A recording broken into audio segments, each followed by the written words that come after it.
जो है पैरेलल है बीसी के। दोनों जो डायग्राम है उसमें यही सेम बात बोली है कि पी क्यू जो है पैरेलल है बीसी के। जहां पैरेलल है तो वहां पे बीपीटी लगा दो, बात खत्म। ठीक है, फर्स्ट वाले में क्या बोला है कि क्यूसी की वैल्यू निकालनी है, मतलब इसकी वैल्यू निकालनी है, और सेकंड वाले में किसकी वैल्यू निकालनी है, ए क्यू की वैल्यू निकालनी है। ठीक है, तो पहले वाला देखते हैं। देखो बीपीटी थ्योरम में सिंपल सी बात है, बोले लाइंस क्या है, पैरेलल है। देखो लिख देते हैं, गिवन पी क्यू क्या है भाई, पैरेलल है बीसी के। ठीक है, तो सिंपल सी बात है, हमें फाइंड करना है क्यूसी की वैल्यू फाइंड करने, लिख देते हैं। ठीक है, तो इन ट्रायंगल कौन सा ट्रायंगल है भाई यहाँ पे, ए पी क्यू। ठीक है, या फिर आप चाहो तो ऐसे लिख दो, देखो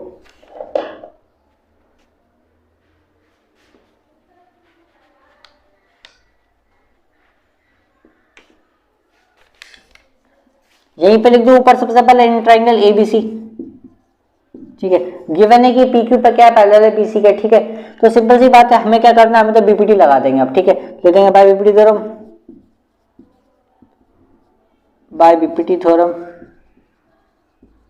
क्या होगा भाई, एपी अपॉन में पीबी इक्वल टू में ए क्यू अपॉन में क्यूसी। यही तो होता है बीपीटी थ्योरम, यही तो कहता है। ठीक है, तो एपी की वैल्यू कितनी है 1.5, पीबी कितना है यहाँ पे 3, ए क्यू कितना है यहाँ पे 1.3, क्यूसी की वैल्यू निकालनी। आसान है भाई, देखो सिंपल सी बात है, ये कट जाएगा हमारा, पॉइंट हटाऊंगा तो 10 लग जाएगा, 3 5 जा 15, 5 2 जा 10। ठीक है, क्लियर है। यहाँ बच्चा 2 की में यहाँ मल्टीप्लाई हो जाएगी और क्यूसी आ जाएगा यहाँ पे मल्टीप्लाई में, तो कितना आ गया क्यूसी की वैल्यू, 2 की मल्टीप्लाई कराऊंगा तो आ जाएगा ये हमारा 2.6 सेंटीमीटर। ठीक है, यही क्या होगा हमारा यहाँ पे आंसर।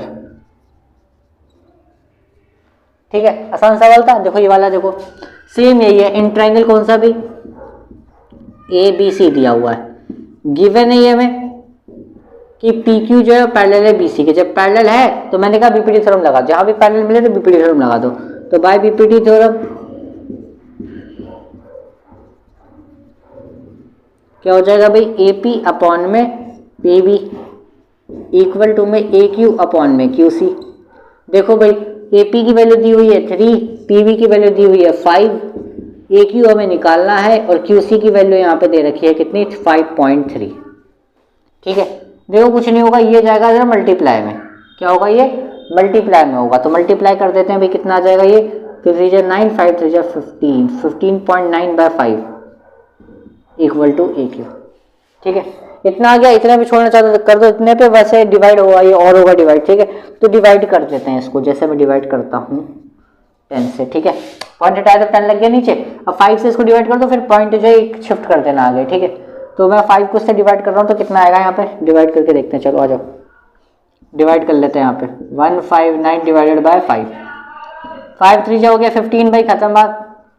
5 1 जा 5 हो गया, यहाँ पे बचा 4, पॉइंट लगा देंगे तो 0। ठीक है, 5 8 जा 40 हो जाएगा, कैंसिल आउट, तो 31.8 आएगा, लेकिन यहाँ पे एक 0 भी है तो वो पॉइंट जो आगे शिफ्ट हो जाएगा, कितना हो जाएगा 3.18 सेंटीमीटर। यही क्या होगा यहाँ पे मेरा आंसर। ठीक है,